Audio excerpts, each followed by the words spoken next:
off to Emily, and I welcome you all. So, Emily. Thank you so much, Robert. Thank you. Thank you. I'm going to go ahead and share some slides. Here we go. Can everyone see my screen? Okay, awesome. Well, thank you, first of all, to Family Resource Centers Network of California. It's really exciting to be here today.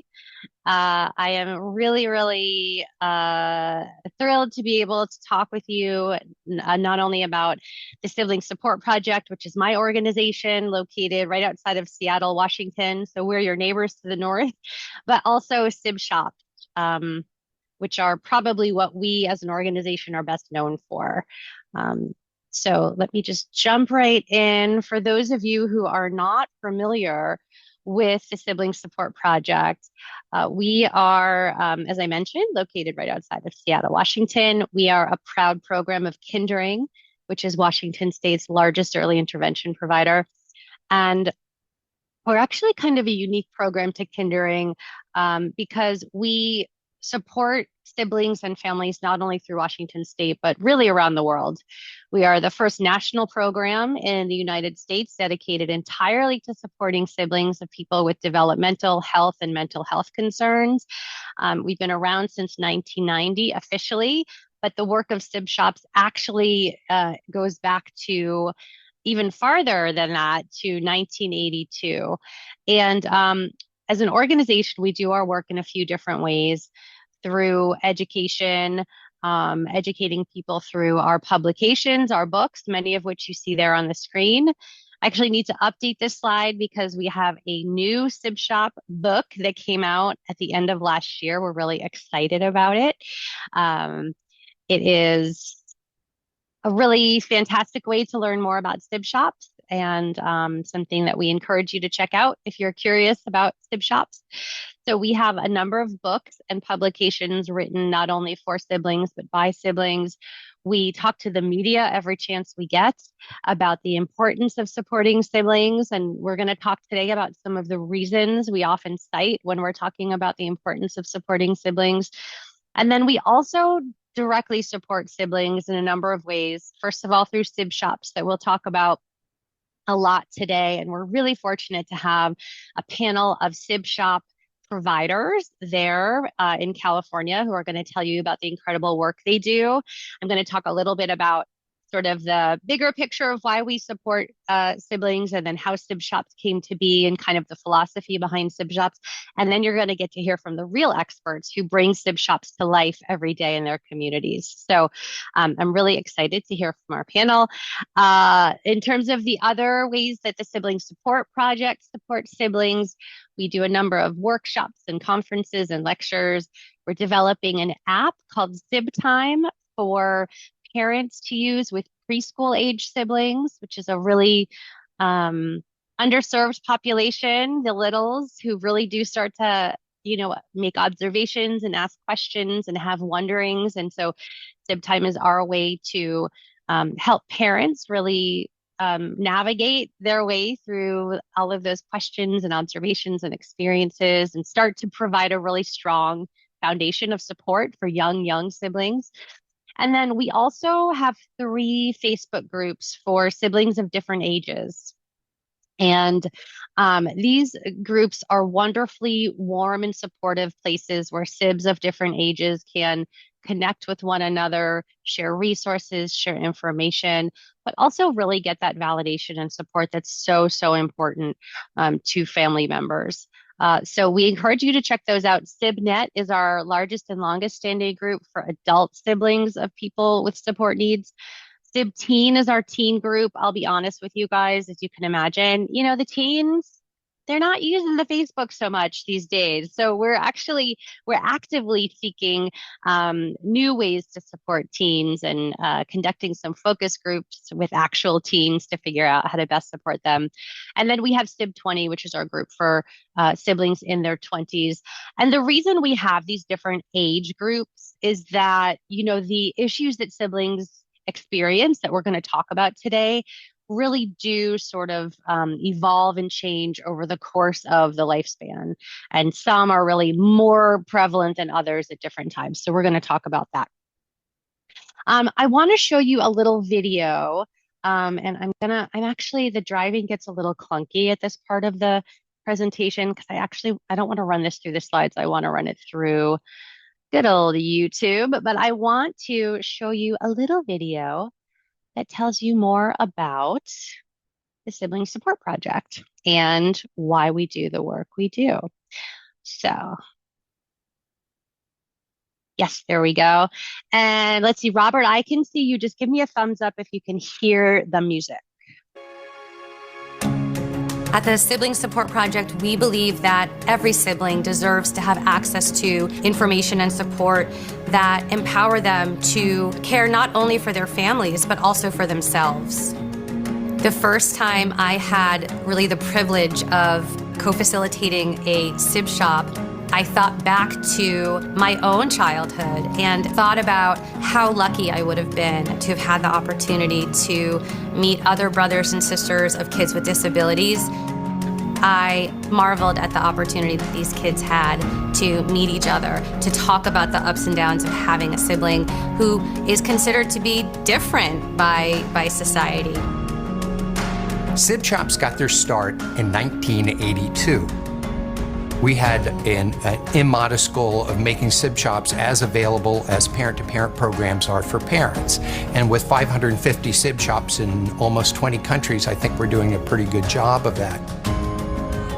The secret sauce of SibShops is information and support in a highly recreational setting. Play does a remarkable job of bringing kids together. When it's time to sit down and talk, they're more likely to want to talk because all these barriers have been broken down with the playful activities they've been engaging in.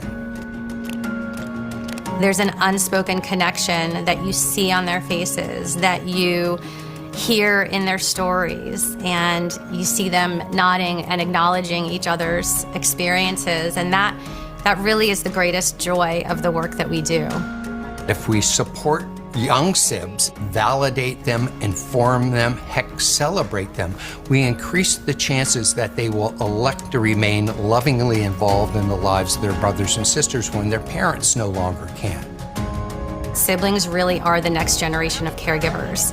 They say it takes a village, and when it comes to supporting a person with a disability, that's really very true.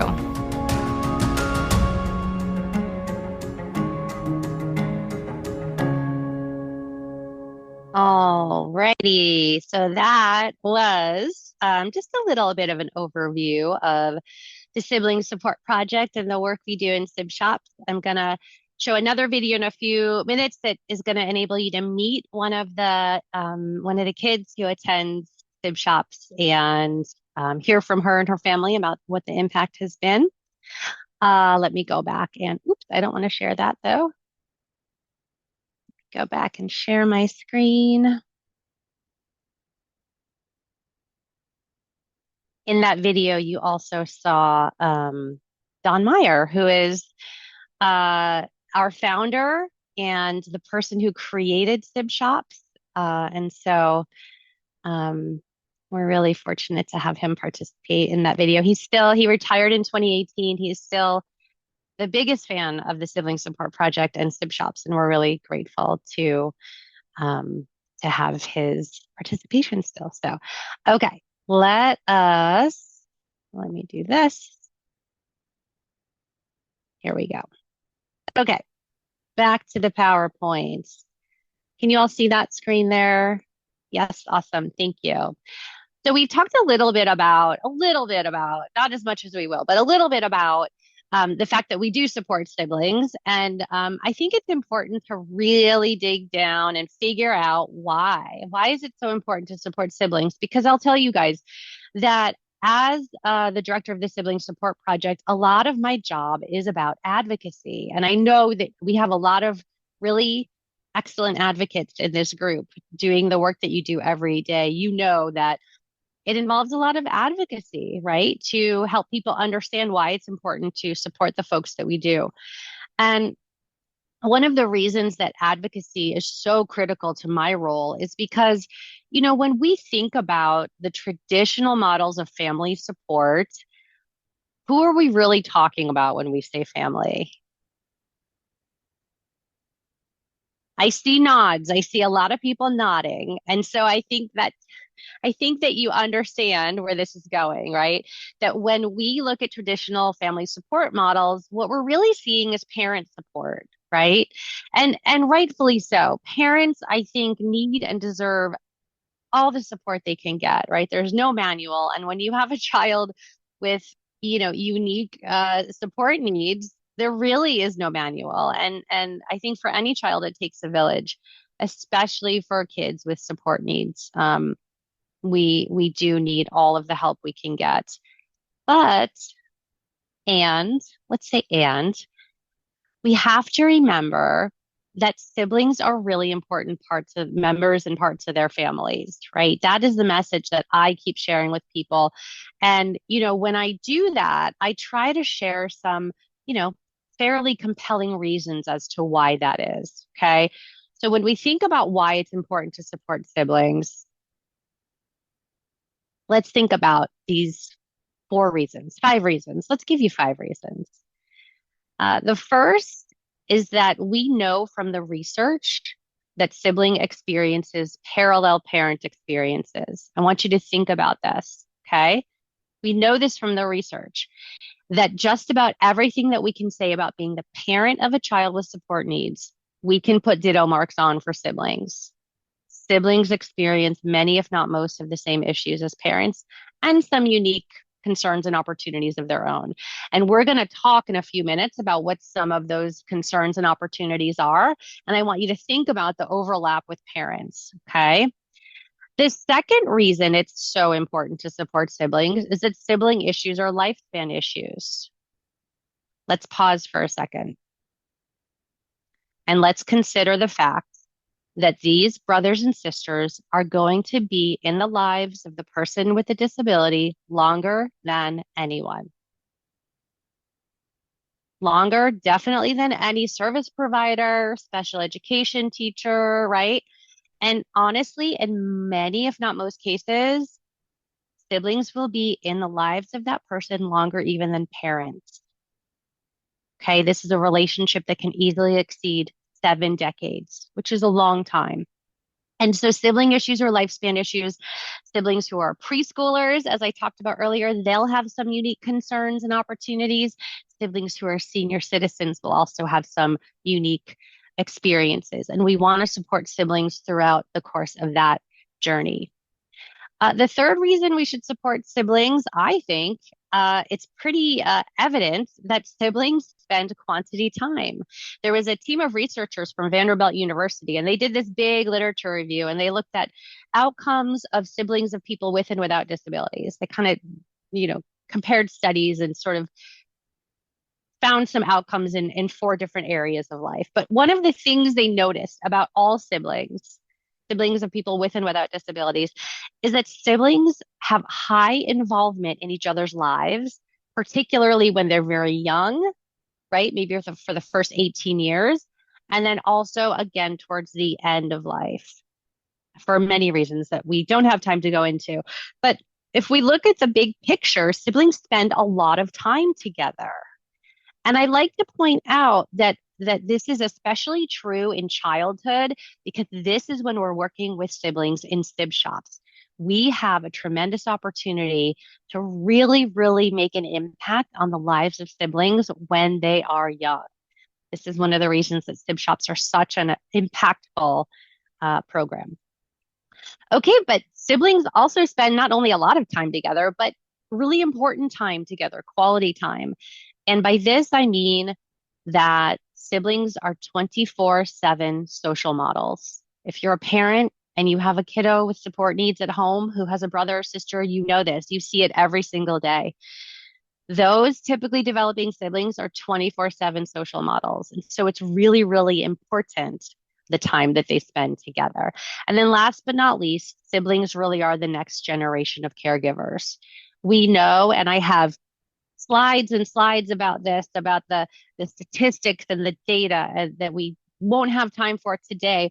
But we know that the majority of adults with intellectual and developmental disabilities are living at home. And the number of those adults who are living at home with caregivers who are age 60 or above is increasing every year. And we also know that as parents age and can no longer care for their adult siblings, their adult children, it is siblings who step in as caregivers. And we, also know, and those of you who are, involved in policy and service system advocacy, you know that the vast majority of these adults with disabilities are also living at home without any kinds of long-term services and supports. Okay, the most recent statistic I saw was about 83% of these adults are living at home without supports from outside the home. So that tells us that we're painting a picture of a situation for many, many adult siblings that they will step into the role of caregiver for their brother or sister. And I will tell you, if you spend 5 minutes in our SibNet group on Facebook that I talked about earlier, you'll recognize that most of these adult siblings feel very unprepared to step into that role for a number of reasons. Okay. So when we look at these five facts, I think it's a pretty compelling argument as to why we should be thinking about siblings and why we should be starting when siblings are young. Okay, I want to have a little bit of a discussion here, and I want to hear from all of you what you think are some unique concerns and unique opportunities that siblings experience.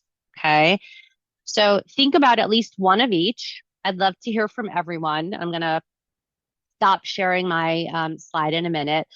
But I like to preface this discussion by saying that along with the advocacy work that we do in terms of why it's important to support siblings, we also are promoting awareness of the fact that the sibling experience is not all good and it's not all terrible, right? You see on Facebook and Instagram and social media, you see siblings who say, oh my gosh, the reason that my life is so fantastic and that I'm so empathetic and I found my dream job in a helping career is because of my sib who has disabilities, right? You see those experiences represented. You also see siblings who say, oh my gosh, actually the reason my life is all messed up is because of my sibling with disabilities, right? And so a lot of the awareness that we try to build is that the sibling experience is not all one or all the other. It's actually all of the above on any given day. So I like to have this discussion so that we as a group can be aware of not only the challenges, which I think are oftentimes easier for people to think about in a discussion like this, but also the silver linings, right? The opportunities. Because as your SibShop facilitators who are going to speak with us after me, as they will tell you and validate, SibShops are opportunities for us, yes, to support siblings and to provide that support when needed. But SibShops are also an opportunity to celebrate the many, many contributions that siblings make to their families, to their communities, and just as great kids in general. So we like to highlight this idea that the sibling experience is really mixed. And I'd love to hear I will love to hear from all of you. What do you think some of those unique concerns and opportunities are? So let's just open it up for discussion. I don't know if you want to change the spotlight so that we could spotlight the speaker, I suppose, as long as somebody can see when hands are raised, and call on those folks. Oh, great. Now I can see everybody. Who would like to take a risk here and just share unique concerns, unique opportunities? What do you think, siblings experience?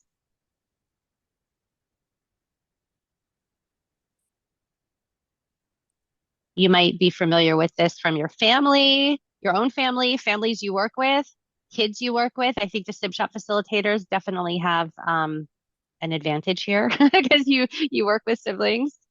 So Robert is saying feeling overlooked. Absolutely.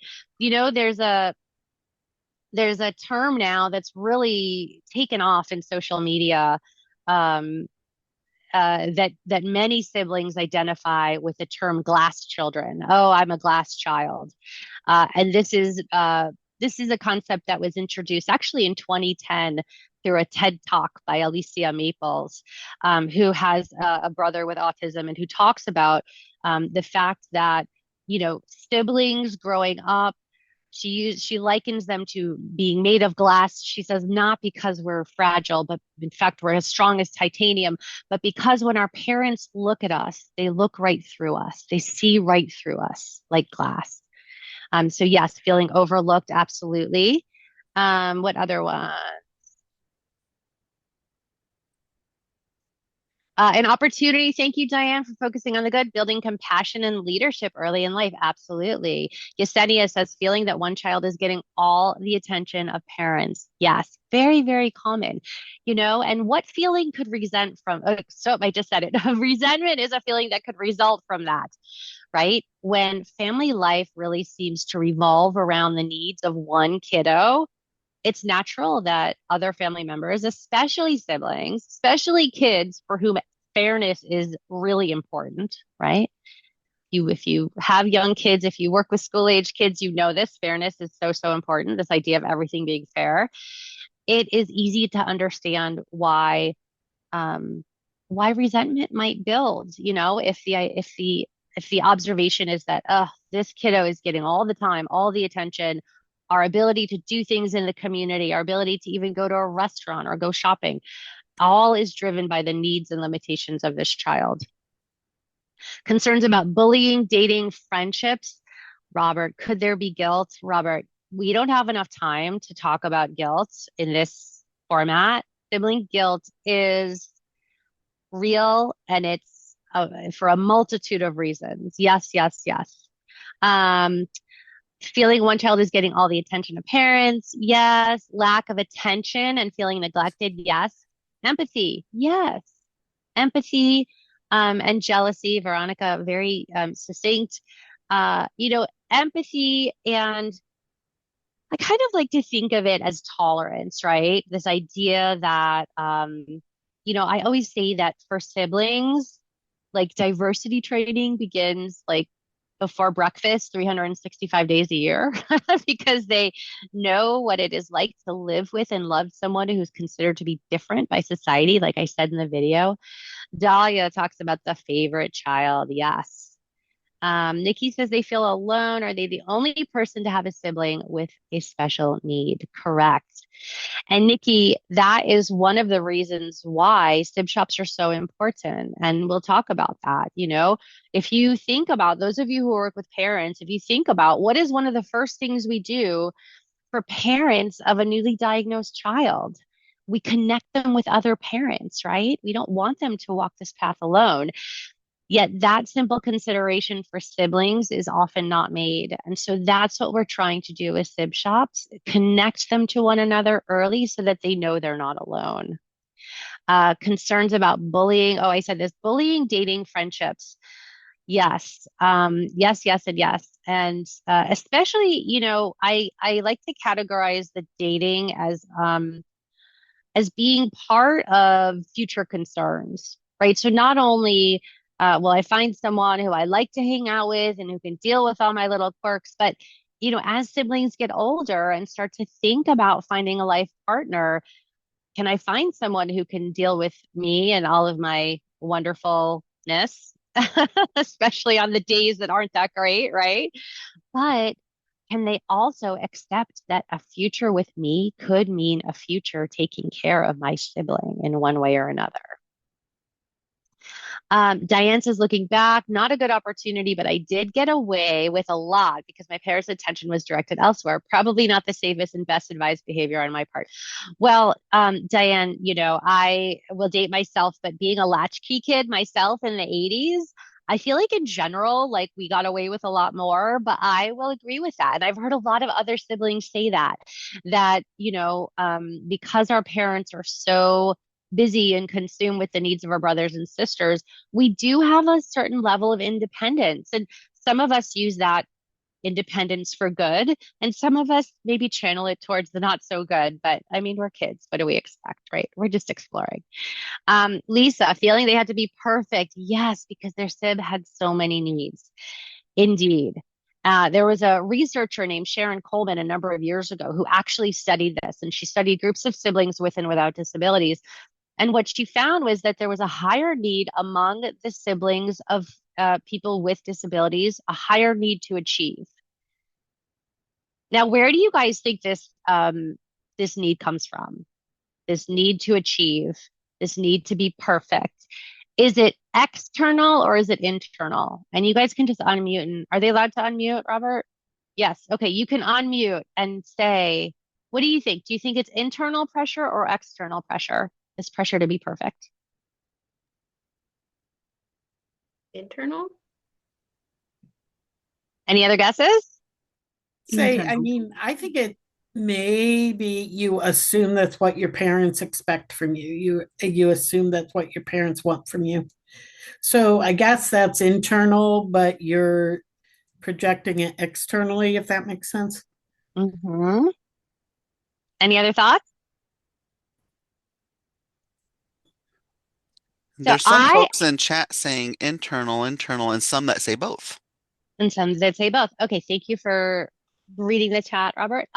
So, interestingly, what Coleman found was that the need to achieve was largely internal. It was driven by internal motivation, which is not to say that it's not often reinforced or sometimes reinforced by parents and other maybe extended family members. This can be especially true in different cultures. Where maybe you're the oldest and you have certain expectations, or maybe you're the male, so you have certain expectations, or maybe because you are the able-bodied sibling, you have certain expectations. But what Coleman found was that most of the time, the need to achieve was internally driven. The burden from the responsibilities and duties as a family member sibling, thank you, Liz, increased caregiving and responsibility is definitely a concern among siblings. Jealousy, responsibility, burden, and guilt. Yes, thank you, Shital. Growing up, stepping it up. Yes. And Adriana, thank you for saying that. And in that sense, it's kind of a double-edged sword, right? It's that idea of maybe having some maturity, right, which is a positive, I think, right? Maturity, independence, capabilities. But the flip side of that is also, having that pressure, right? And having that, having to grow up maybe a little faster.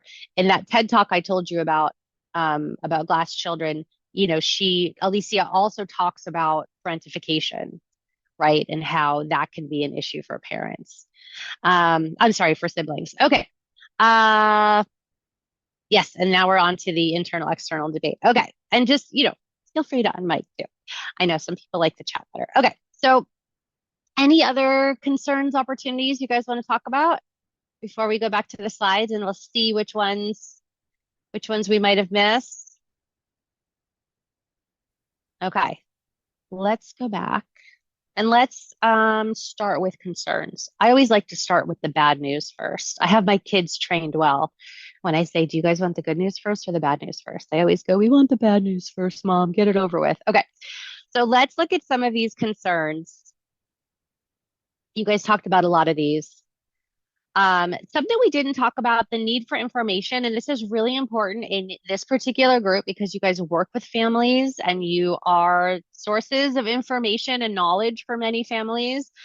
And so, we find from the research that the need for information is one of the biggest parallels between siblings and parents, right? But when you think about it, parents have really wonderful access to all of you, to professionals, to doctors, social workers, clinicians.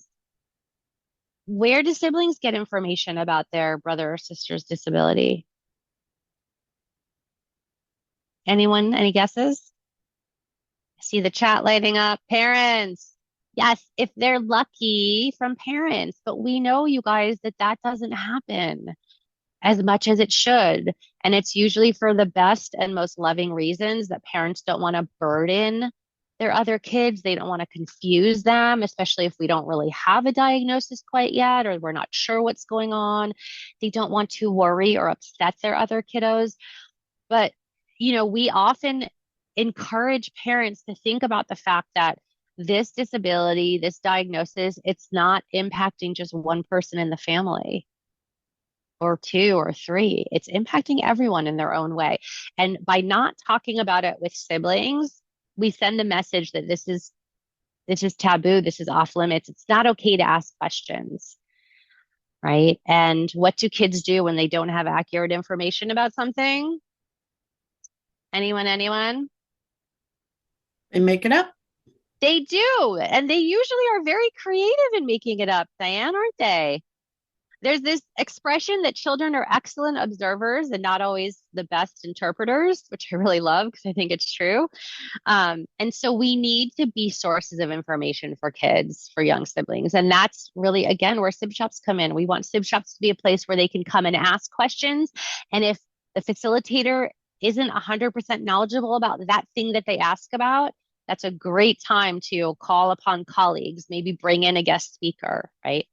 But we want kids to be able to ask questions and feel like they have the information they need to explain the disability to themselves, but also to others, especially other kids who sometimes ask questions in not the nicest of ways, right? Over-identification, if I can catch my sister's strep throat, am I going to catch her spina bifida too?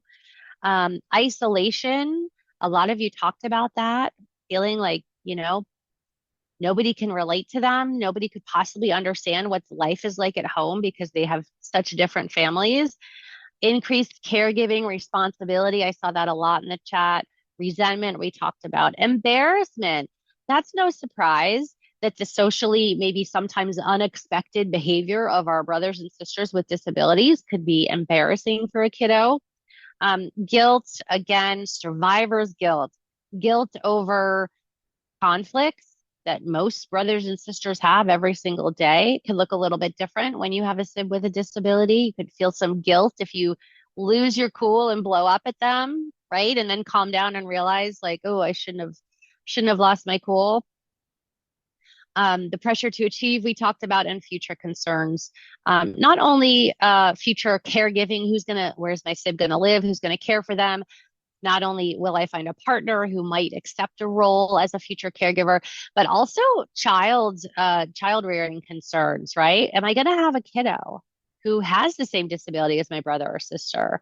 We have some siblings who say, well, if I do, there's no one on this earth better prepared to handle that situation than me because I've been there, done that. And you have other siblings who say, no, thanks. I've been there, done that, and I am done. I don't want to take that chance. And there's a lot of genetic counselors out there now who have siblings on the radar, which is really great. But it's still going to be a really, really sensitive issue. Okay, let's switch to the good things, silver linings, opportunities. A lot of these you guys talked about. Tolerance, advocacy. I often say that siblings are the next generation of advocates. For all of you advocates in this space, if you want support, if you want people to who can jump on the bandwagon of advocating for services and supports for people with disabilities, who better understands the impact of getting some really good support than siblings, right? Who can see what it means when their brothers and sisters have gotten the services and supports they need. They are really, really fierce advocates when it comes to it.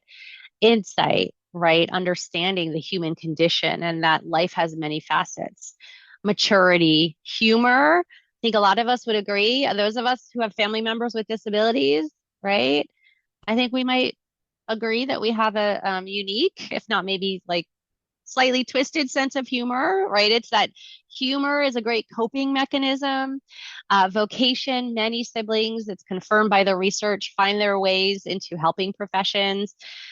Pride, I can't tell you how many posts I've read in our Facebook groups and how many comments I hear at SibShops from the littles who talk about how proud they are of even the seemingly smallest accomplishments of their brothers and sisters. We had one post in the teen group a little while ago. Oh, I'm so excited. My brother is 13 and he just finally figured out how to tie his shoes, and I'm so proud of him. Now, those of you who have ever tried to teach a kid to tie shoes, not easy. So that was a big accomplishment, I think. Inspiration. Many siblings are inspired by the resilience and the grit that their brothers and sisters demonstrate every single day, going out into a world that is not always so forgiving and friendly. Appreciation of their families, of their own health, and loyalty to their families, to the friends who they choose and allow to be close to them. Um, Siblings enjoy some pretty special and rich relationships. So we've talked about the why. Now let's get on to the how. And this is going to segue to our panel coming up. Let's talk a little bit about SibShops, right? The main event here. And SibShops are really our answer for the same kind of common sense peer support that parents get from a good parent to parent program. Okay. Like I said in that video, the basic recipe is information. We just talked about how siblings need to have accurate information about disability, right? So information, peer support. So we want to create situations where the kids can help each other, can hear each other out, give each other advice. So information, peer support, and then fun, right? You see in these pictures, and you'll hear from our facilitators, SibShops are unapologetically playful. You heard Don say it. Play really breaks down barriers to communication. Some of the facilitators were talking about this before the today's webinar started, and they were saying, you just give them an activity and suddenly they are open and talking about whatever. You put them in a circle where they're doing nothing and everyone's kind of like closed and thinking a little too much about it, but give them an activity and they open right up. That is the secret to SibShops. SibShops have been around, as I said, since 1982, and they enable young brothers and sisters, school age brothers and sisters. Our classic age range for SibShops is between the ages of 8 and 13, right? Which is not to say we do have a lot of SibShops that have younger kids and a lot of SibShops who are supporting teens, older teens. But the idea is that they can meet each other probably for the first time. Again, this is so, so important, that idea of peer support for parents and letting parents know you're not alone in this. We want to make that same consideration for siblings. We have fun. We play goofy games. A lot of the activities we do in SibShops have nothing to do with disability or being a sibling, right? Our facilitators will tell you that. They're just fun activities where kids can come and be kids. But we do in every SibShop have discussion activities, even if we're doing arts and crafts while we're doing those discussion activities. We want to provide opportunities for kids to talk about the ups and downs of having a sibling with support needs and to talk about it with people who actually get it. Because why? Well, they're walking a similar path. We want the kids to be able to learn something about the services their siblings might be receiving, maybe to learn more about the disabilities themselves. Eat some healthy kid food, except for around Halloween, right? There's all that Halloween candy. I don't know about you guys who run SibShops. But we just did one on Saturday here, and there was a lot of Halloween candy left over. But generally, we try to feed them healthy food. We want them to learn from each other how they handle sticky situations, because let me tell you guys, if there's a child in my SibShop and they talk about how the fact that their brother is getting bullied at school, I could do my best to tell that child what I think they should do, but that's not going to be nearly as important or impactful as hearing it from the kid next to them who just dealt with that exact situation last week at their school, right? There's a tremendous value in that peer support. And then when we can't think of anything else to do, we have more fun. Okay, I want to show you another little video. Video day here, movie day. And this time, this is it's a little bit longer. It's about 6 minutes, but it gives you a chance to meet one of the kids who's been impacted by SibShops and her family, and you can hear from them sort of how it's helped them. All right, and Robert, give me a thumbs up if you can hear it. Oops, I have to do play first. My sister is the most lovey, sweet person I know. The laughter from her makes everybody else start laughing. It's good to get that just happiness. You were dancing all afternoon. My sister is named Elin Magnuson. She is 9 years old, and she has a 1q44 chromosomal deletion. She cannot talk, she cannot walk. I always know that her needs usually are way more serious than mine. I know that I would always want her to have the best experience possible. Is that fun? If anyone ever says anything about her that is not positive, I felt kind of like jumping on them. But then I realized not everyone understands. Anya is really fierce when it comes to advocating for Elin. And I know Elin actually is pretty vocal in times when she's trying to stick up for Anya as well. They can sense each other's feelings just via body language. It's pretty magical. Yeah. A lot of the times, Anya's life was in flux. Every time we would have to go to the hospital, our whole lives got uprooted. We would have to figure out, okay, how's Anya gonna get to soccer practice? How's Anya gonna get to school? All those day-to-day things that when you're at the hospital with your kid, you've got 10,000 things happening. But then you have another child who's also very concerned about her sister. That was the hardest part, is kind of juggling what to do with Anya when Elin was in the hospital. If you're struggling at a time of stress, you know that your parents already have a lot on their plate and they're already dealing with a lot. And you don't want to add anything, but you also don't want to feel so alone. When we originally found out about Elin's disability and what kind of detriment that can have on the siblings with a sibling with disabilities, we did not want that to be part of our family's kind of dynamic. When she went to SibShops, she was with all of her peers that had very similar situations to her. At the Sibling Support Project, we believe that every sibling deserves to have access to information and support that empower them to care not only for their families, but also for themselves.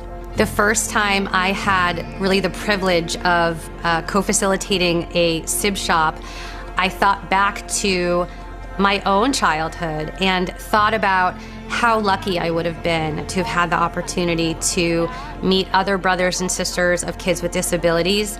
Growing up, I never knew a single other person who had a brother or sister with a disability, and that can be a really isolating feeling. For her to have a community where she felt heard made me feel really good that we had a place to send her that could give her that support that's not just from us. It's almost like she can breathe a little bit deeper. It just opens this door of like, wow, there's other people out there that are like me, that struggle with the same things, but we still have the highs and lows like typical kids.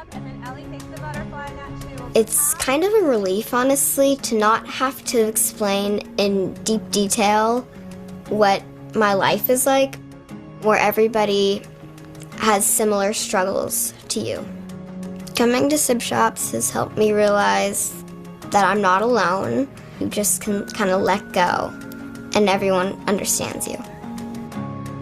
For Anya, making her flourish in her own environment, not just between her relationship with her sister, but seeing typical kids when they're going through certain struggles, it allows her to see that she has more compassion for everyone else in her own community. Siblings need opportunities to voice their own concerns, their hopes, their dreams for their future and their siblings' future. I was concerned in the beginning because Elin was different and I wasn't sure that they would be able to have that sort of close sister thing, but they definitely do. It's been really wonderful to see them become closer and to see Elin really reach towards her sister as a companion and a peer. Even though she can't talk, like, she can physically lean on me, cuddle me, and just give love. Elin says very few words that most people can understand, but one of the words she says very clearly is Anya. So that tells you a lot about kind of how Elin feels about her bigger sister. So many people will just say, you know, how do you do it? You know, and it's just like, well, how do you not do it? Everybody has their own battles, and you just have to, you make it through one day at a time. My hopes for Anya are that she continues to be a fierce advocate for her sister. Everyone is going through something at some time, and it's important that you're there for them. Even if you don't completely understand, that you make them feel like you are there.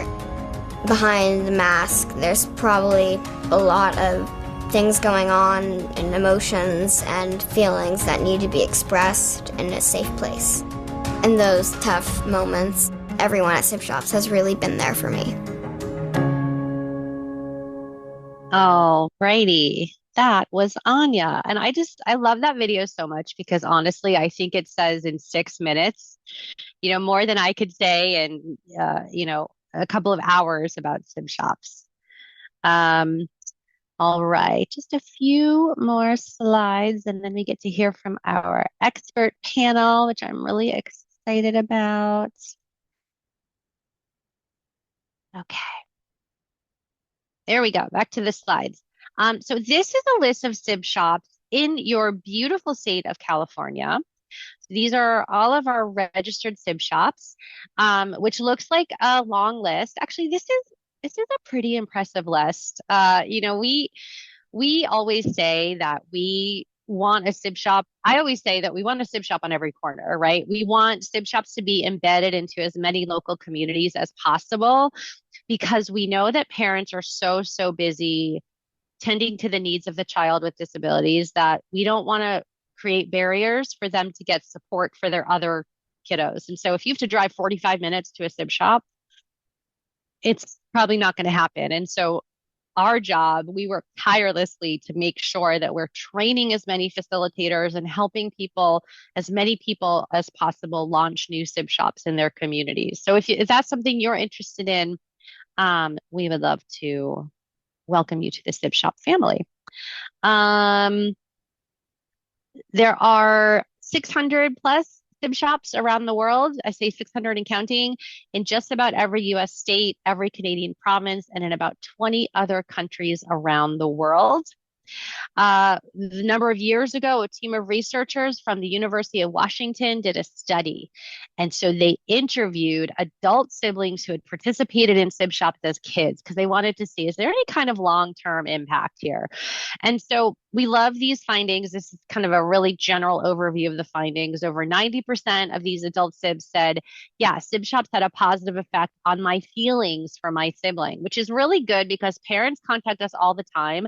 Just like Anya's mom, you heard her say, I wanted them to have a good relationship. I was afraid they wouldn't have a good relationship. Parents contact us all the time. And we love that SibShops support this outcome of building better relationships between siblings.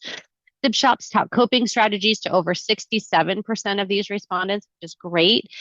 75% reported that SibShops affected their adult lives. And I'm going to go back to that in a second. And then 94% said, yeah, I'd recommend SibShops to others. So thumbs up all around. The reason we love that third bullet so much is that these adult siblings, and for those of you who work with adults, okay, and families who have adult children, I want you to think about this. 75% of these adult siblings said that because of their involvement in SibShops as children, they felt more ready, willing, and able as adults to step in and support their brothers and sisters. So what that tells us is that SibShops benefit the entire family, not just siblings, right? They benefit parents because now here is the sibling who is willing to be part of the support team. And they benefit the person with disabilities because they have this sibling who's willing to help, right? It's a win-win-win. I think at least 3 wins. And then last but not least, I want to share this quote. This was from a SibShop participant who also happened to be a facilitator. So she attended SibShops as a kid, and then she became a facilitator. She was in Trinidad and Tobago, and she says, thank you for doing SibShops.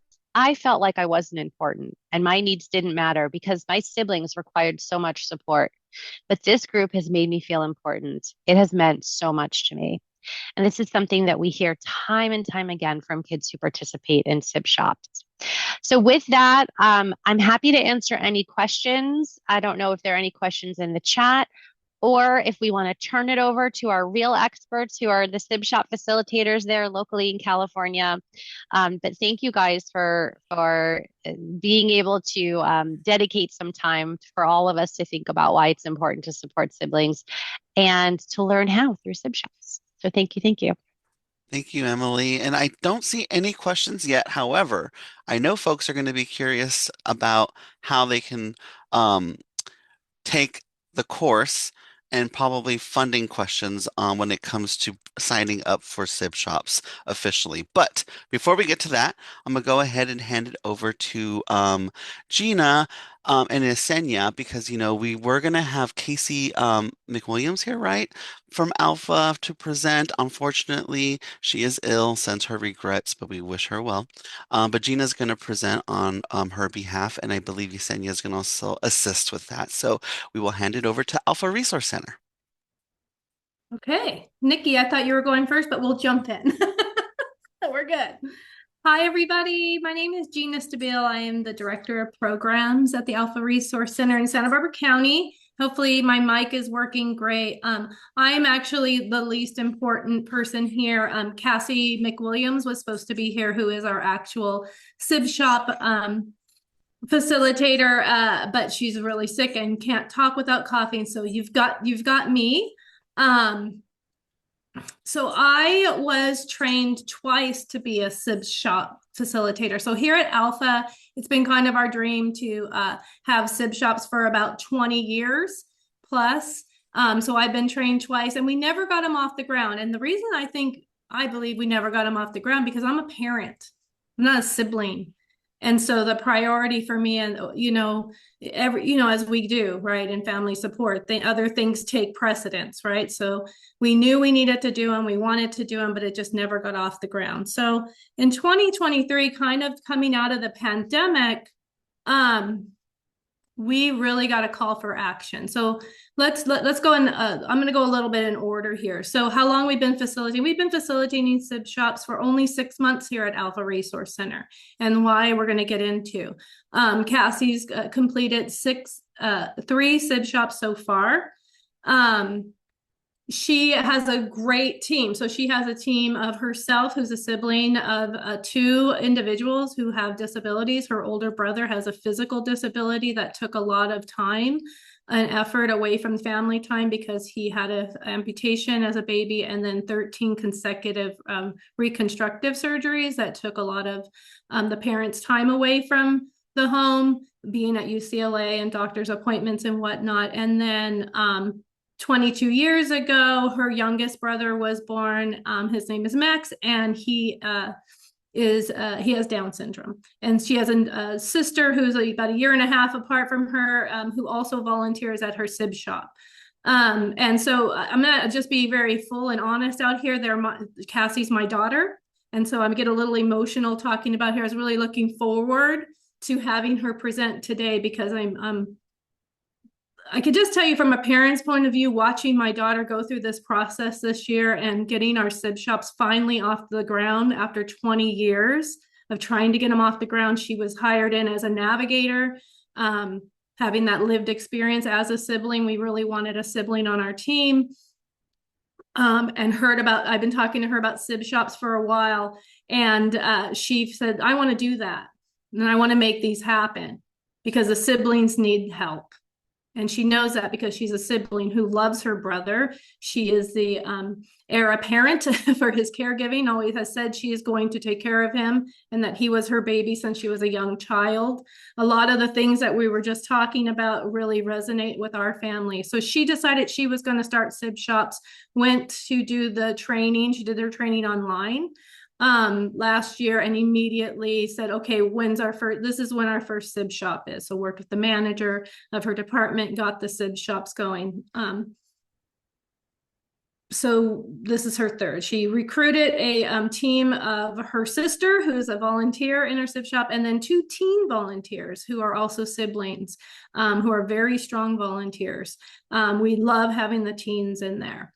So 20 years, let's see, this came out of a request from families that coming out of the pandemic really felt like their siblings were having, it's always been a call for us to have sibling support, but really after the pandemic, after the siblings had been in the home with their sibling with intellectual or developmental disabilities, they really were feeling a stress. There was a lot of mental wellness issues and concerns with the families. And I think that the call got stronger. And then we had a sibling who was very suicidal, and mom came to us and talked to Cassie and really just pleaded for us to start the sib shops. And so that's kind of, that was the big push of how we got started. Cassie really felt like the process was smooth because she wanted to do it, right? So they do it here at our adult day program the first 2 times, which is kind of cool because they're in there with all the equipment that they mess around with. Don't tell the staff that they mess around with the equipment, but they're a great group of siblings. She started off strong. She had about 10 her first time, and she's got that group of 10.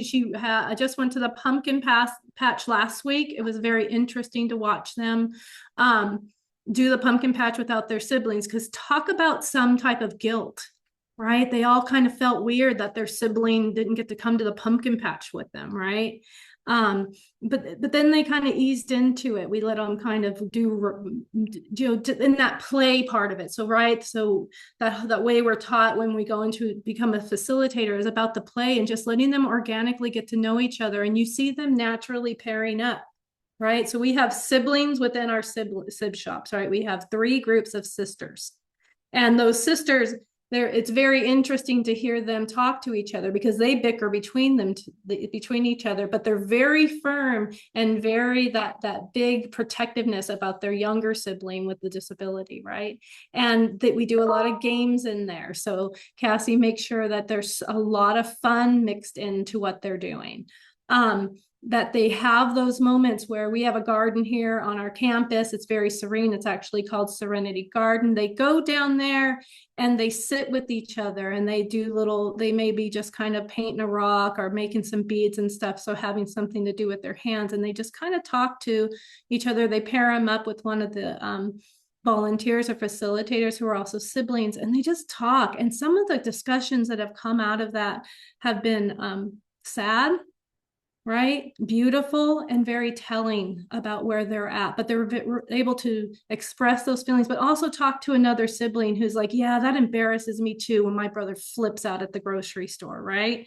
So these are kind of the things that they kind of, when we first started, they were a little nervous. Now we're about 3 in, and now they're just friends, right? And we sat at lunch in a park last Saturday, and after going to the pumpkin patch, and they all sat in a circle and they just organically started having some discussions about their siblings.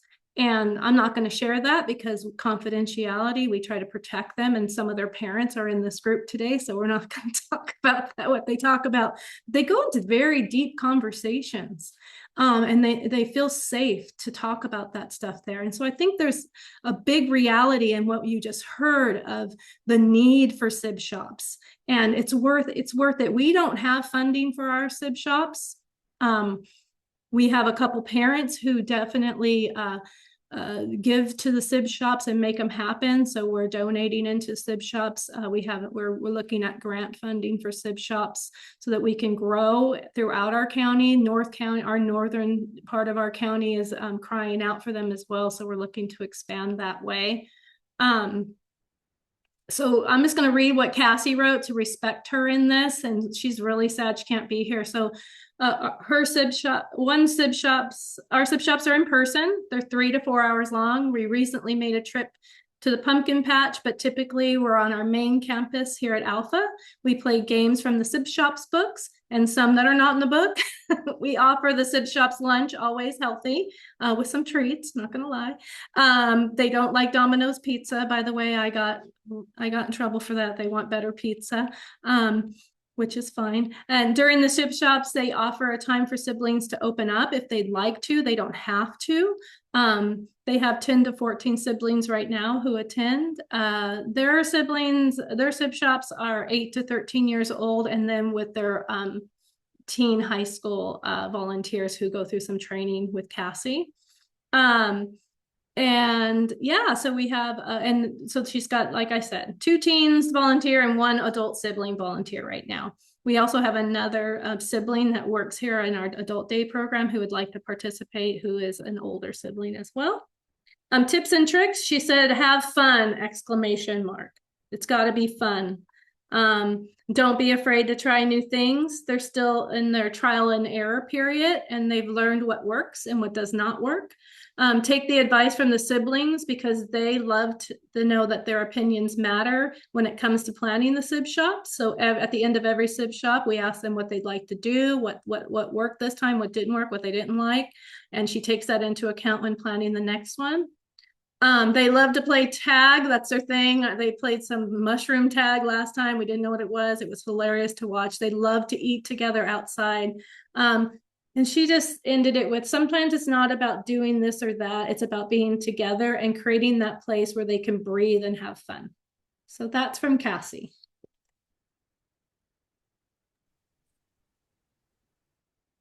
Thank you so much, Gina. Oh, and we miss Cassie, so definitely send our well wishes to her. And yeah, thank you. I mean, wow, talk about being responsive and 20 years in the making.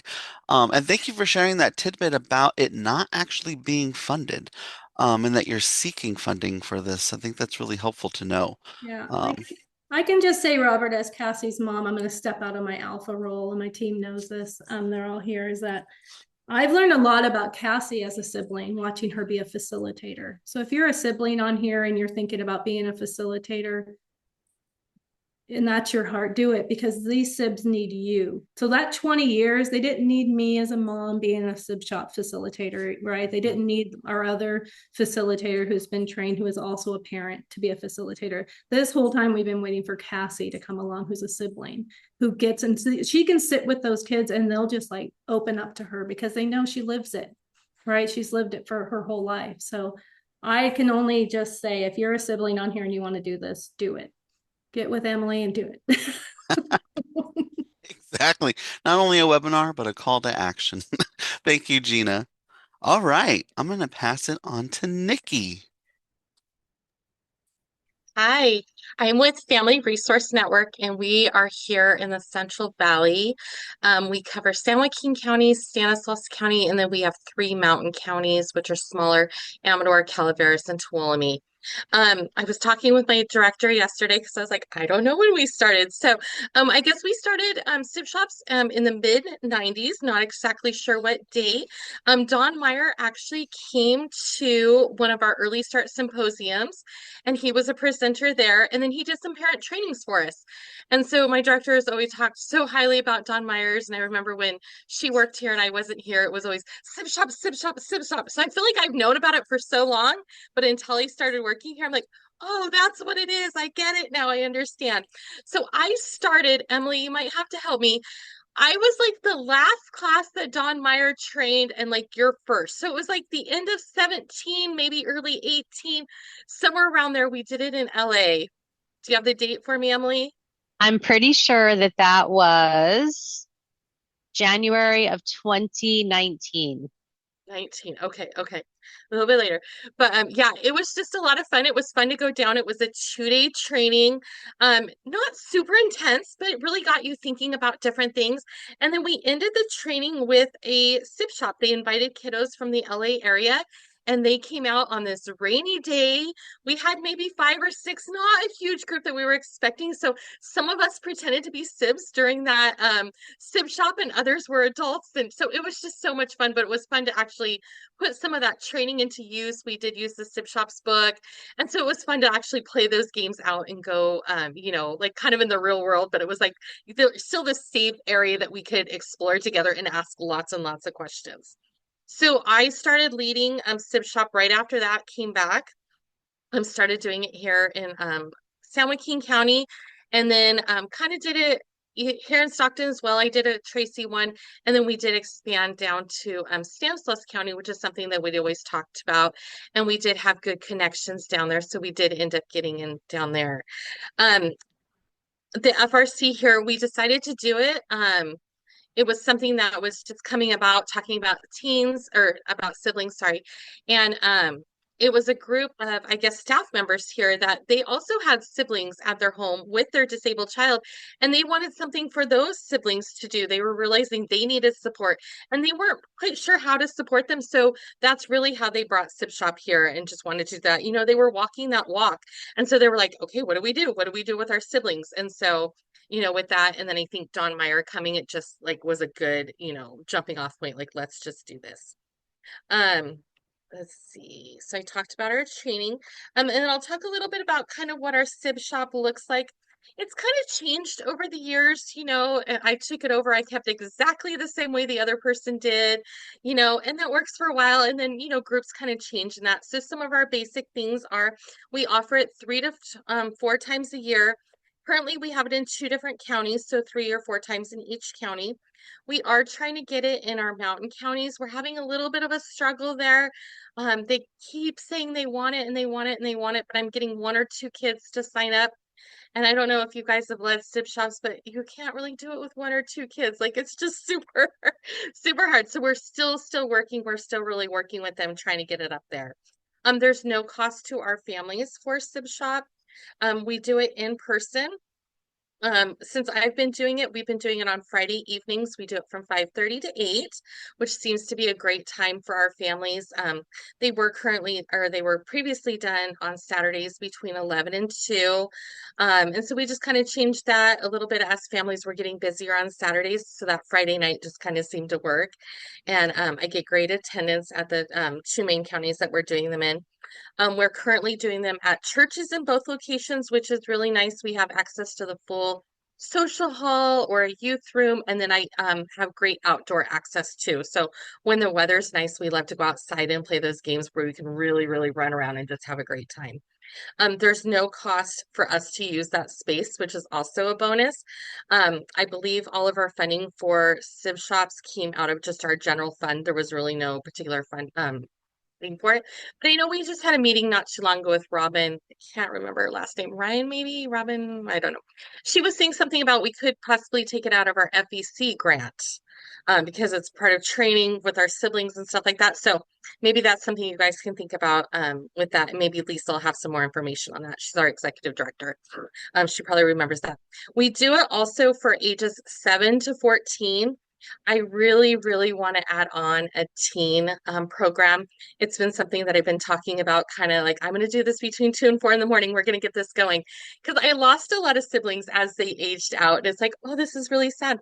But I was able to keep a few. I had a few before COVID happened that they would come back and they were like strong leaders for me. So they were my volunteers and they were great. They were in there to, play the games and everything. I do have one volunteer with me now. She's actually on staff here. She's a college student and she does all my Sib Shops, and she is like ruthless when it comes to the tag games and blowing balloons and stealing clothespins off people's backs. Like, she does not give those kids a fighting chance. And I'm like, you guys got the expert here. She's been doing this since she was 7. So it's really, really fun to have those fun volunteers that really jump in there and just, the kids get yelling and screaming at each other and they're just having a great, great time. And so I love doing that.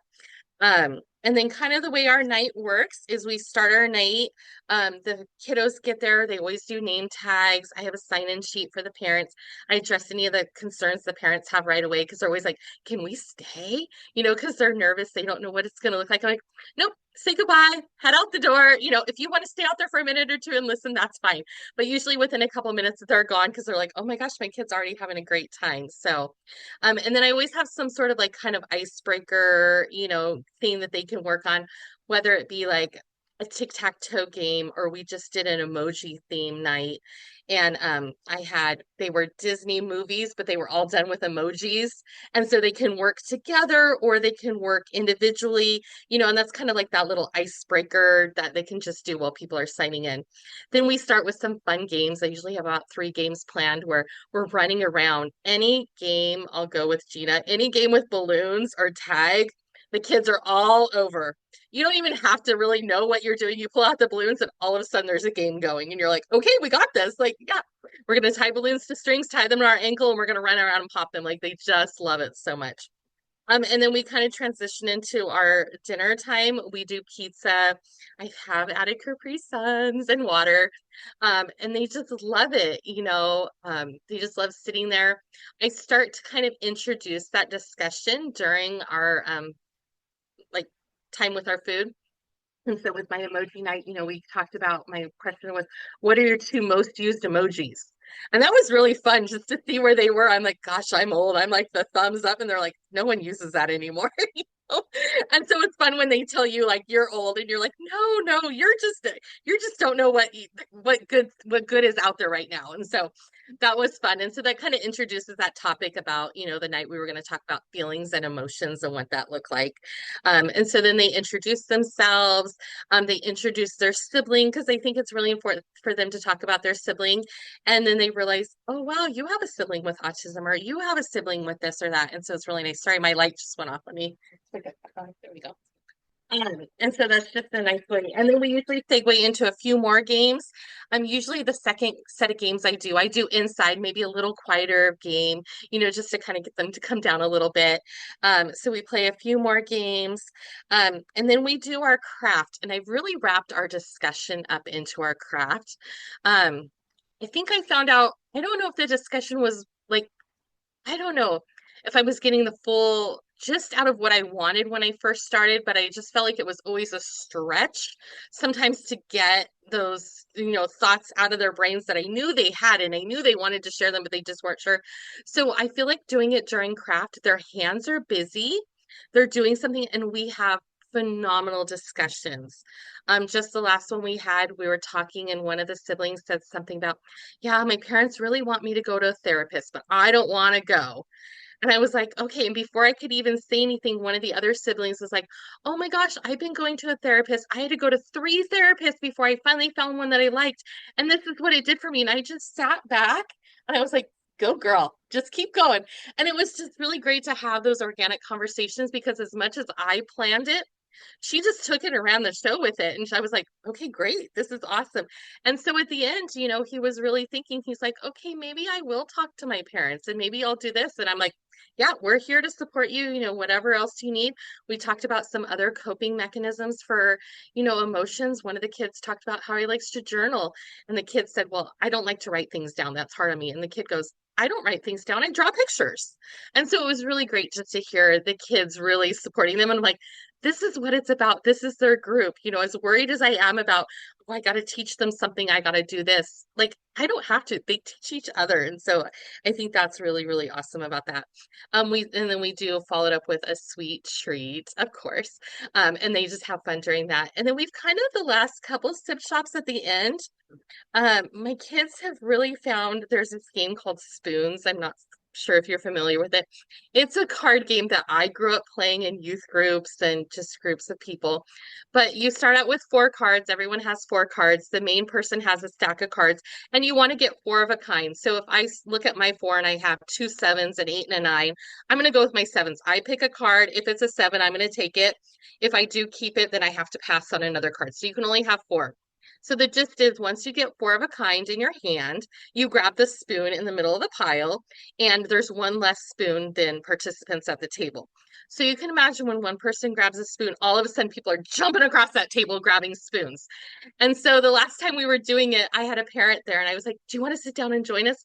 By the end of the night, I had 3 of the parents sitting at the table and we're all playing spoons together. And I'm like, this is what this is for. The parents are really invested. They're involved. I just ran into a mom at a workshop on Saturday and she's like, "Oh my gosh, Nikki, you do SibShops." And I'm like, "Yes." And she's like, "My son was so sad he couldn't come last time, but he just really wasn't feeling good." So I just really love hearing that from the parents. So it's just fun. So I would encourage you, yeah, just do it. Like plan. One of our tips and tricks is plan more than you think you're gonna need, but usually you don't get through half of what you plan sometimes because they just end up wanting to play another game longer. And our 2.5 hours or 3 hours that we were doing, it flies by so fast. I'm always like, wait, there's a parent at the door. They're early. And I'm like, oh no, they're not. I'm running late. So it goes by super fast. Um, I talked a little bit about have those leadership opportunities available for those kiddos as they age out. If you have some that are really great, invite them back to volunteer with you. I'm definitely going to be calling them when I try to get this teen group off the ground, wanting to know what they want. I'm thinking teen group will look a little different. Maybe we'll go do an activity, something like that. So, asking them their opinions on that. And then I think always being cautious of who are not cautious, but knowing the groove in your group. Is somebody having a hard time that night? And so sometimes that kind of leads a different direction than you were going to go. So just being able to be flexible and know that they have true feelings too. And sometimes they're just exhausted by the time they get there. Maybe they didn't quite want to be there because they were just like, I'm so tired. I've got this and this going on. But just really kind of meeting them where they are. And then I've learned too, and this is a hard one for me, is don't be so rigid of the time. If I have games from this time to this time and I'm eating pizza at this time, it's okay to be a little flexible. It's okay if the pizza needs to sit there an extra 5 minutes and we need to finish this or we need to do that. So just be able to have that flexibility. And then just really, really, I talked about this, is just having those organic conversations. Just, if you thought you were going to talk about feelings tonight, but something else came up, just be okay with it and just know that there's nothing wrong in that. And guess what? Now you have your topic for your next sip shop. So that was kind of what I wanted to share. I think we're going to do questions later on. So that's kind of how our group runs. And I have to say, it's probably out of all the things I get to do at work, it's my most favorite thing that I get to do. And I just love going to Sip Shop. I love planning it. I wish I had more time to do more, but as we increase our staff and everything like that, I have hopes and dreams that we can do it more often in our county. So thanks for having me today. Oh, Nikki, I can just tell it's your favorite. I want to go. I want to tie a balloon around my ankle. Right? Wonderful. And thanks for all the tips. So, I mean, I wrote down all kinds of things, but, really looking into what's around you locally, like, connecting with your local church, maybe a Parks and Recs for some free venues and things of that nature. I love that idea of, wrapping around your discussion around a craft to keep them occupied and getting them to talk more. Great ideas. Wonderful. Yes. So if there are any questions as we move along, because I think we have one more speaker, put them in chat and we'll try to pose them to the whole panel. So yeah, thank you, Nikki. Okay. So now we're going to hand it over to Shital from Care Parent Network. Hi, thank you. And listening to Nikki, all I can say that Ship Shop is my favorite. Off the bat, have a personal touch to it. How I started looking for it is being a mom to a neurodivergent child and another child. I started looking support for my younger child, and because I started seeing some differences. So that's when I heard about SibShops and kind of just searching the internet frantically, right? And then luckily, the SibShop workshop was being done by Emily. And I got a scholarship to attend that workshop. So it was done through Taylor Family Foundation in Bay Area.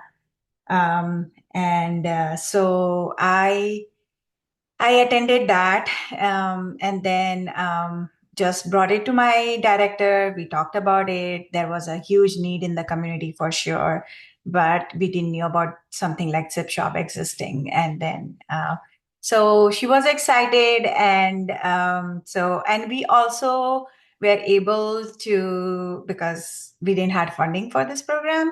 So we were trying to look for it and trying to like pick our pocket where we can dig into. And then we got a as a follow-up email from Taylor Family Foundation. They were like, have you started your SIP shop? How is it going? Blah, blah, blah. We were able to get a grant from them for our materials. So that was such a great thing. We started actually doing SIP shop, I would say, towards the end of the pandemic, because we were getting a lot of emails, a lot of support, a lot of questions from parents where they were like really getting worried about their siblings. Everyone gets stuck at home. So we partnered with another agency called George Mark Children's House. So we did it together. And we started doing it quarterly, and we had siblings show up. It was great fun. We kept it to an hour and a half, just seeing like the kids' attention, and then lot of activities, lot of fun games, whatever we could do, emojis, teasing games, and we could see that the friendship started happening. The parents, in their feedback form, they were like, can our kids connect to these kids offline beyond this SIP shop? So that was such a nice feedback. And that was actually our motivation of keep going. And then when we came out of the pandemic world, we planned of doing it in person. And then it got a little tricky because it had to be like on a weekend because kids are busy, and then all the soccer practices and all the other games started. So that obviously got a little tricky. But we started doing it. Then we moved to, we kept it quarterly. We started doing it in our office. And we didn't know how it would go. The numbers went down as we were expecting. Because of the time and then the logistic of parents, and then parents were driving. So like there was one parent, she drove like 2 hour one way to drive her kid to SIP shop. So that was a big logistic thing. What was my process like getting trained and certified? As I said, like it was nice. My kid stopped going to SIP shop. She's like, Mom, you are there. I cannot be there because she cannot talk.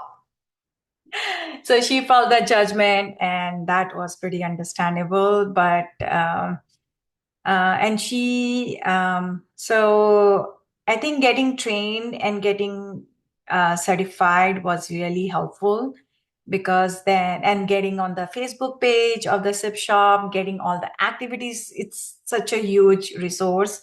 Kudos, Emily, for having that page, because I always, if we are planning something, I have to always go there, and I was like, let's type. There are so many people that help you out. Yeah, we did this, we did that, or you can do this way. So always there is tons of suggestions coming out of there. I think, yeah. So, Christina, can you share the flyers that I sent you? And then I can quickly, I didn't prepare any slides, sorry. But this is what our SibShops flyers look like. And then I just wanted to highlight one of the recent SibShop that we did actually in October. So we did a parent resource conference for parents, where we had providers invited, and they were one-on-one talking to the parents. But we also thought it would be a great opportunity for the whole family to come. So we provided a SIP shop on the resource fair. Like when we were doing the resource fair, one of my colleague and myself, like we had the SIP shop. So this is the flyer of that. So there was the parents were at the workshop, the SIP shop was going on the side. So it was so fun. And I think the parents were also appreciative of it, because they could come as a family, finding we always had like, where do they leave their kids when they are at this age? So our SIP shop is mostly catered to ages 8 to 12. So they were there. Can you move on to the agenda slide, Christina? You have that. Sorry. Yeah, so this is a kind of agenda that we create. We include like ball, balloons, cookies, all those fun stuff, right? Dice, anything, and we try to keep it low cost. And they, like most of the stuff, sometimes we can get it at the dollar store. So So as you can see, this is an agenda of our SIP shop, how we do it. Like we have everything planned out, but it does go under time, over time. My biggest takeaway from the SIP shop is I certainly recall this one kid that when she came to the SIP shop, she would just sit in the corner, have her heads down, wouldn't talk, wouldn't interact, no smile, nothing. And then as we progress, she felt, and like we would say, like, do you want to talk? No. Like just a nod of the head. And do you want to do this? No. Do you want to go grab a snack? No. And you would see like she would be fidgeting all the time with something. And we do have fidgets on the side. And then again, we don't force anything, any activity on any of the siblings. There are siblings that like just go on and we have to redirect them, but we also have siblings that just don't want, they are there because their parents brought them, but they don't want to do anything. But now she's the one who will like say, Mom, when is the next SIP shop happening?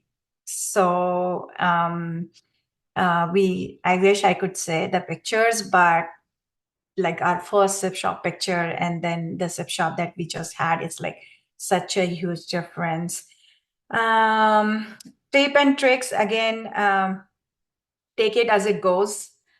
Food is always an added benefit. Kids are looking for that. We try to keep it healthy, but we do have candies. We do have like something that they look forward to. Like we did during last Christmas, we did an activity. We played a bingo game and on bingo, instead of marking it, they uses Kisses chocolate. So that was a huge hit because they were like, can we put 2 instead of 1? And I was like, yeah, go ahead. Just so that's the thing. And one other thing that we did was, Christina, you can share the waiver form. So I don't know if it will be helpful, but we did create a waiver form for a SIP shop. We live in a world where there is so much allergies and all that. So even if we try to keep the food and place as safe as we can, just keeping that, this is something that we just have the parents like we send it with the registration form and then have them waived, or we also have hard copies. So when they come in, they can sign the form and just like letting them know what it is about. That's kind of our SIP shops have certainly, as I said, because of the logistic, like the funding and then the staff timing and everything, it has gotten tricky, especially on the weekends. But we are trying to do it at least 4 times a year. And yeah, this is the best part of my job, I would say. I love because it just keeps reminding me that how much in the world where we are looking and caring for our kid with neurodivergent kid or kid with special needs, the siblings, they get forgotten, or sometimes I feel like they are taken granted for, and they have this huge empty space that needs to be filled. And I feel like we were able to bring that to our community, starting from home where I felt the need. And yeah, so thank you. And yeah, as I said, I'm here hanging around if you guys have any questions. Oh, thank you so much. And you know what? It was really great to hear that, even though you had someone that was a little hesitant and reluctant at first, that they finally felt safe enough to engage. That speaks very highly of the support and the welcoming environment that you created. So well done. That is really great. So I think there was a question in there. I believe it was from Alice. And I think most folks answered this, but I'm going to take this as a two-tiered question. I think the question originally was, are these SIB shops free? So I'm going to ask that locally on an FRC level. It sounded like most FRCs said they were free to folks who were attending SIB shops on the FRC level. Correct me if I was wrong or misunderstood, or those were free. But okay. And then I wanted to ask Emily, to get trained, what was the cost for that? And it sounded like maybe there was some scholarship opportunities that someone else had mentioned. And what is the time commitment if you were going to attend the certificate program? Yeah, thank you, Robert. Just to add to the discussion about fee for SibShops, it's great that you offer them at no cost. We don't want any barriers for families. We do actually recommend that you charge a small fee just because people are more likely to follow through and send their kids to something that they pay for. But if you are offering it at no cost and you're getting kids to show up, then fantastic. And we know of a lot of SibShops who they're part of an organization or a school, for example. They say, no, we can't charge, it's not our policy. We can't charge for this service. So that's okay too. But we invite you to consider charging even a nominal fee just to the numbers tend to be a little bit better. People tend to follow through. In terms of the training, so there are a few different ways we do that. Before COVID, training was a 2-day in-person experience that Nicki talked about. Nicki attended in Los Angeles, January 2019. I'm pretty sure that was when we were out there. And it's just an incredible experience. It's 2 days where you're really connecting with other people who are, like-minded in their desire to support siblings. It is just a really nice time to block off and really focus on sibling support. So that's a really great thing.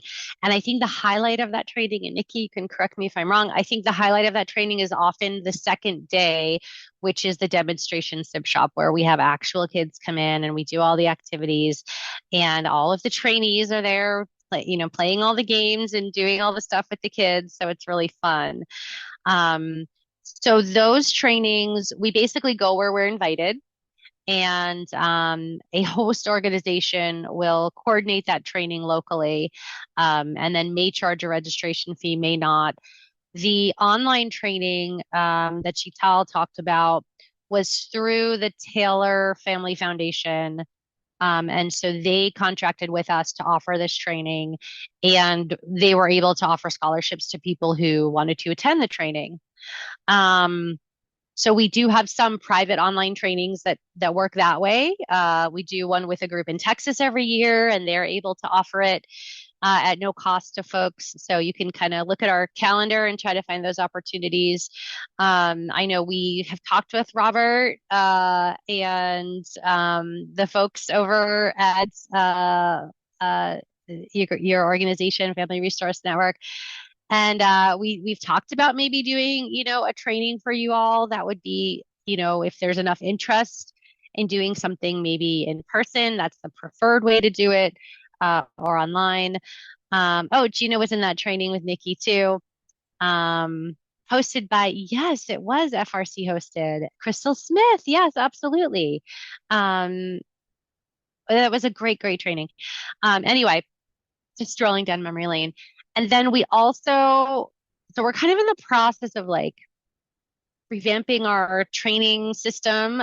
So probably this is going to change in 2025, but right now we do offer online training. It's usually a full day on Zoom, which is not for the faint of heart. No, it's fine. It's good, but we're all pretty tired by the end of it. And we offer those periodically through the year. Our last one for 2024 is on December 13th, I think. Nicole will correct me. She can put a link in the chat to that. So the cost for that is $339 per person. We do sometimes have scholarships available, particularly for adult siblings. So you can certainly reach out to us. Yep, she put it in the chat. Thank you, Nicole. And so it's a long way of saying that the cost and the time commitment sort of depends on what format you attend. So it's either 2 days, or in person, a full day on Zoom, or with the Taylor Family Foundation. I can't remember what the format was, but if we are hired by an organization to do a private training, they decide what the schedule is. So sometimes it's 2 half days, or sometimes it's 2 hours once a week for 4 weeks, but it's generally about 8 hours online. So, yeah, it just kind of varies. Did I answer all the questions, Robert? You Did did. I miss any? Okay. Absolutely. Yeah. And Did I we get are them we all? are exploring. We are exploring for sure. So, keep an eye out and we'll keep everyone informed because we believe in this. Absolutely. Any other questions? And you can feel free to come off of mute. I know it's been kind of quiet as we sip our coffee and listen. But you all have been great chatting on and using that chat function. But if there's nothing else, I do want to take the time. I've learned a lot, as usual. I take a bunch of notes every time I'm here in a webinar. But I want to thank our whole panel. Something that my takeaway today. And here's the thing, as I was writing it, I was like, why this makes perfect sense. I don't know why I never thought of this before, but my takeaway is that of course the sibling experience does parallel a parent's experience in this. And of course, a sibling deserves to have peer connection and emotional support and to build resilience and to have advocacy skills. So yes, I want to thank our whole panel here today. Emily, thank you, Gina and Yesenia, for filling in for Cassie. Send our best wishes. Nicki and Shital, I want to thank our FRCs for lending your folks to speak for us today. And we're going to send out all the materials, the recording of the webinar. Stay connected to the Sibling Support Project. Sounds like they have a calendar and things that you can just check into. And then, of course, it sounds like our speakers today are a wealth of knowledge on this subject. So you could definitely reach out to them if you have questions or you're thinking about doing this. Sounds like that you have a resource right at your fingertips there. So we will be sending out all the materials to you by the end of the week. And it sounds like there's more resources being dropped in the chat. All right. Well, so with that being said, thank you to you all. Enjoy the rest of your day.